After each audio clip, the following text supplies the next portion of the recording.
down the fort. The young Cav still doing his Disney run here, and he's hoping to be here for the post game. So I'm going to do my best to get you ready for the Celtics' enormous game tonight. Have some news on a player that is back for Cleveland. So that's some unfortunate news as well, but that's okay. Here's what I'm looking for tonight.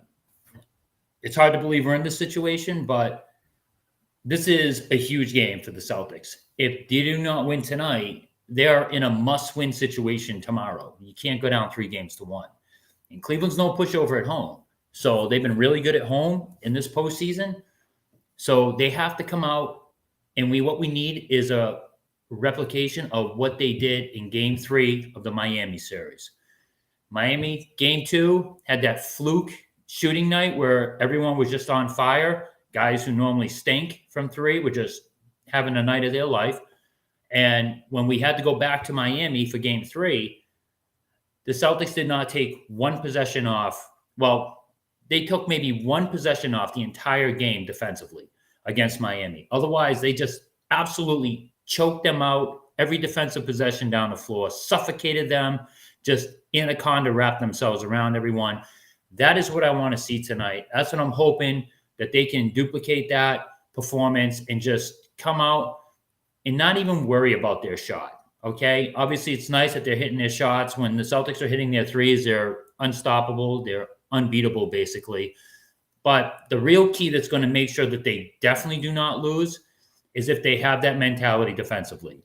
They did it against Miami. They had like an epic, terrible night that night. I think Miami scored like 85 points. They just never stood a chance. So that's what I want to see tonight. The Celtics not screwing around, not taking any defensive possessions off, every trip down the floor, just absolutely all over them, just like glue and Velcro. So that is the key. You're in for a good night if you see that right off the bat, that Cleveland has to force up some threes, guys in their face. They get the shot clock's running down. They're getting off tough desperation shots. That's a great sign. And hopefully the Celtics just continue through the whole game like they did Game 3 against Miami, because that is the key right there. We can't depend on hitting our three-pointers, because most nights we are hitting our threes. That's why we're unbeatable. But as we saw in Game 2 against Cleveland, some nights we're just not going to have it.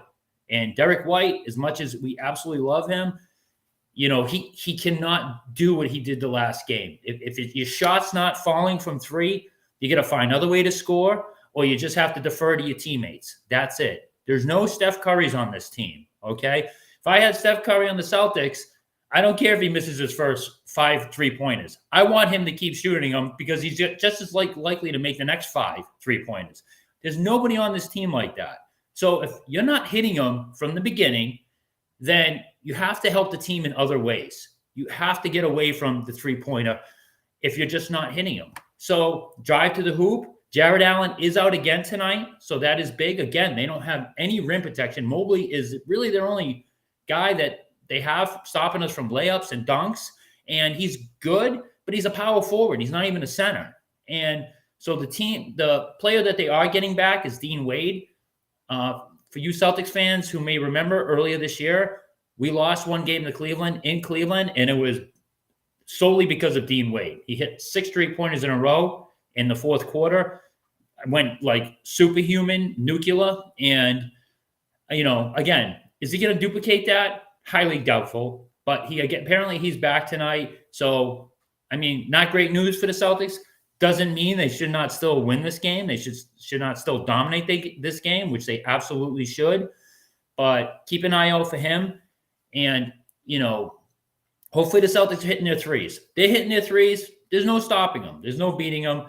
But if they're not, again, there's no Jared Allen in there. There's no excuse not to take the ball to the hoop, dunk it, lay it in. And when they start packing it in to stop and start taking some easy mid-range jumpers. Not every mid-range jumper has to be a fadeaway. That's not necessary. Brown and Tatum are good at them, but it's not necessary to do that all the time. All right? So, Mitchell was feeling pretty confident. mucking it up with our crowd. And, hopefully someone makes it a mission tonight to slow him down. He is a top 10 player in the league, so you're not going to stop him completely, but you can at least contain him. Hopefully, they have put Drew Holiday back on him. He's the one who guarded Mitchell most of that game one. And I would like to see them replicate that. Put Drew Holiday back on Mitchell, slow him down, make him earn everything, and, worry about anyone else beating you. Just let anyone else beat you. Try not to let Donovan Mitchell. Give him the Jason Tatum treatment. Everyone is just doubling Tatum. That's why his assists are up. And, because he's getting double, he's making the right play, he's passing the ball. So hopefully that, they just don't panic, but they do need to win tonight. They don't win tonight, they're in a must-win situation for Game 4. That is I did not anticipate the Celtics being in that position in the Eastern Conference with all the injuries, Milwaukee getting knocked out, Philly getting knocked out. I mean, they just cannot allow that. They have to come out, defend hard the entire game, and they will be fine. If they're not hitting their three, they will still win if they defend hard the entire game. So hopefully that point has gotten across to them. I did see some articles that's what the team's talking. Consistent defensive pressure, easier said than done, though. Let's see if they're up for the task. And, let me see if there's any comments, any questions. I just want to make sure. Oh, my God. I forgot to change the damn name. You can't, of the podcast. You just can't trust old people with technology. Oh, my goodness. Hold on, people. I am sorry. Oh, boy. Just put me in a home.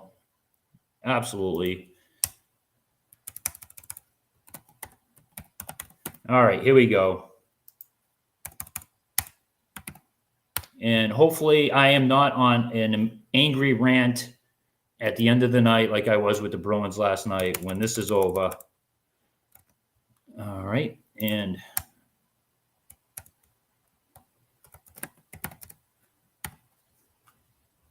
okay, so that's been saved. Sorry about that, people. Again, old people in technology can't trust us. Just want to make sure we don't have any comments that I need to touch on in the chat. Nope, looks like we are good.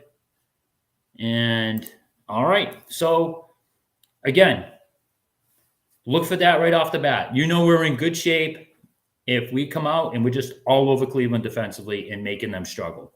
If we're not, that's not good. Because the Celtics, they could not just flick that switch last game and turn that on. We saw that, right? They were down by double digits in the third quarter, and I kept waiting for it. I'm like, any moment they're going to start locking these guys down defensively, start creating some turnovers, some bad shots, and they're going to get back in this game. And they never did it. Cleveland kept getting wide open threes. They kept getting layups to their spot. And by the time the Celtics did start applying some pressure, it was way too late. And they ended up getting down by 20 and game over. So that is what I'm looking for right off the bat. So let's see if they can do that, come out of the gate like that, and, put us back in a nice, comfortable position where we'll still want to win Game 4 if we're up 2-1, for obvious reasons, but we at least won't be in a must-win situation. So let's hope, after the Bruins, the stress they're putting us through, the Celtics, they give us a little, little relief here tonight. So go Celtics, and see you after the